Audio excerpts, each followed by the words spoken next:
Welcome to the IL studio. I'm Matt Kinnear here with ILWomen editor Halley Quillinan. Halley, we're here to update the readers in season here of what's going on in women's lacrosse. Beginning of the year, we talked about three teams as kind of the dominant tier in women's lacrosse: Maryland, UNC, Syracuse. How have they fared so far? We're about a month into the season. What have they shown you and how far can they go? You know, what Maryland, North Carolina, and Syracuse have shown me is that they're right back in the title hunt. These are three teams, in my opinion, that have really set themselves apart so far this season. They've all proven that they can reload in the wake of some key graduations, top to bottom. And Maryland is certainly the front runner, undefeated in the #1 spot since the national championship game. This team has not lost a step, and they graduated a huge bulk of a senior class that played all over the field, specifically on the defensive end. North Carolina, much like Maryland, graduated an entire lineup of defenders last season. They have All-American Kaylee Waters in net, really leading that charge in their rebuilding efforts. And Syracuse, they lost Kayla Kempney a season ago. She was an attacker, but she was a draw specialist as well, had over 100 draw controls the last 2 seasons for Syracuse. Kayla Trainer has seemingly not missed a step, assuming that role as a draw specialist, in addition to being their top attacking force. You know, these three teams have really set themselves apart. Despite losses, North Carolina has suffered 2 losses to Maryland and Florida, and Syracuse has suffered a loss to Florida. These three teams will be in the Final Four, in my opinion, if they keep playing the way that they've played so far this season. You mentioned the losses that UNC and Syracuse have. There's a pair of undefeated teams right behind them, kind of another tier of elite teams that we have. Who are some of those teams that are, up there in the mix as the elite teams in the country? The Florida Gators stormed into 2016 with a lot of question marks. Namely, how are they going to replace Shannon Gilroy? This team welcomed 2 new coaches, Christy Foote and Becca Block, down to Gainesville alongside Mandy O'Leary. And this coaching staff has this team firing on all cylinders. They opened their season with wins over the likes of North Carolina, Syracuse. Extend that, they win against Stony Brook. This defensive unit, featuring Caroline Fitzgerald, Sydney Dupree, Taylor Bresnahan, and Anaya Flanagan, that's the top defensive unit in the country, in my opinion. They're so athletic, but they're playing so disciplined. They really know how to play team defense. They don't do anything fancy. They don't throw a zone at you. They just really do their job. And offensively, this is a team you can't key in on anyone. Molly Stevens is the headliner, but then you have Shayna Pareca, her sister Sydney Pareca, Lindsay Ronback, Nicole Graziano. This is a team where a defense cannot key in on any individual. This Florida team is that #2 team right behind Maryland. They're actually playing Maryland this season, so that'll be a great game. And the second team, Louisville. The Cardinals have stormed into their ACC season, already improving on where they left off a season ago. They beat Boston College in overtime. They turned around. They beat Notre Dame in overtime. They have a strong non-conference win over Midwest foe, Northwestern. Louisville is playing out of their minds right now. Kelly Young has this team really playing collectively as a unit. Offensively, they are led by Kaylin Morissette. She's a monster on the draw circle, and she's a Tewaaraton finalist, in my opinion, right now. You mentioned a lot of teams on the East Coast there as kind of those elite teams in the country, but there's a lot of good lacrosse being played out west, particularly 2 teams in California. What do you see out there? USC and Stanford are the teams to beat in the MPSF. The Pac-12 is picking up women's lacrosse in the near future, but both of these teams want to go out on top in the MPSF. And Stanford is a team that beat USC not once, but twice last year. But USC is ranked higher than them in the poll right now. So I think this is a game that both coaching staffs really have these teams looking forward to and preparing for.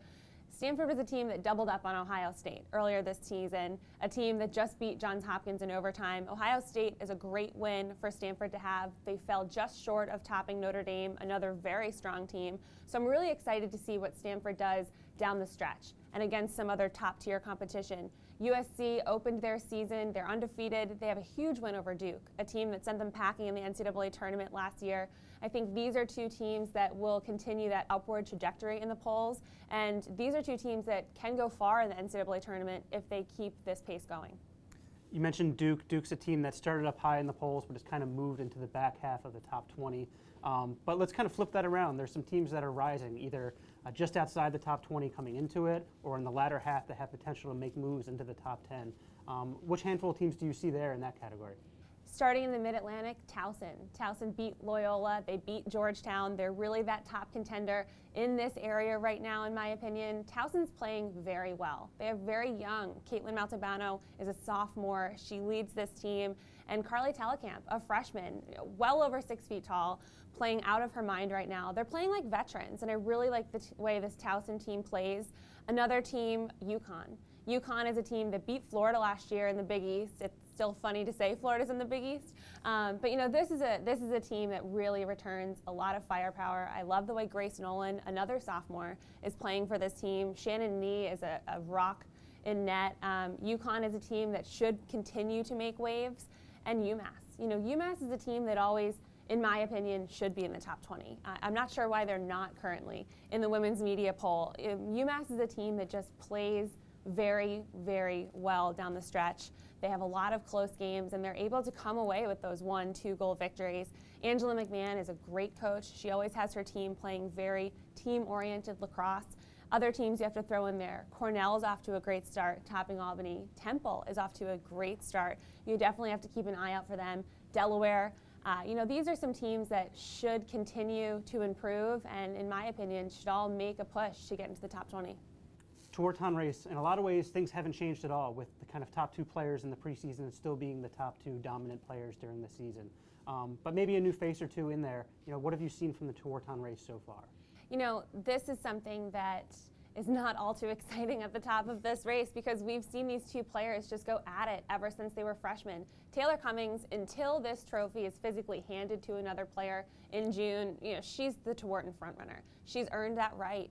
We just wrote about her in our April issue, our top 25 players. She leads that argument. She's so dynamic. This is a different Maryland team this year. Last year, she was playing alongside Brooke Griffin, Kelly McPartland, Kristen Lehman, Megan Dowdy. She is the veteran leader on this team. She's assumed a different role. Megan Whittle can be this team's leading goal scorer. Taylor Cummings is the one that does all the dirty work top to bottom.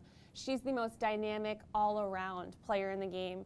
Kayla Traynor is making a very strong argument for that Tewaaraton trophy should Cummings not win it. She's assumed the draw control leadership position for this team in the wake of Kayla Kempney's departure, and it's one she's flourished in. She had 19 draw controls against Loyola. That's unheard of. And in addition to what she does on the draw, she's so good offensively. And she's just fun to watch. What she's able to do with the ball and how she's able to lead this team is very impressive. Next on the list, Kaylin Morissette, Louisville. She's a player that has really put this team on her back and put them in the position that they are in right now, heading into the bulk of their ACC schedule. And then down the stretch, Kaylee Waters. She's still the top goalkeeper in the country. I know her save percentage is not up there with Brittany Reed of Louisville or Rachel Vanderkolk of Virginia, but she's the most athletic, dominant goalkeeper in the country. I don't see her not in this finalist move. And then I think it comes down to a defender. I really think that either Barbara Sullivan will repeat as a finalist or Alice Mercer from Maryland will get in there. They're 2 of the top defenders the college game has seen in the past few seasons, and either one will be a finalist.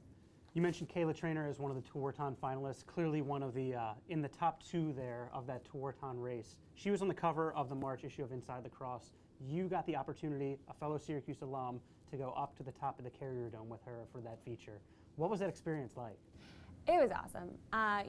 Getting into the Carrier Dome, going up to the ground level, climbing up a ladder to get to the latch of the Carrier Dome, it was just a cool experience, something that not a lot of people get to do.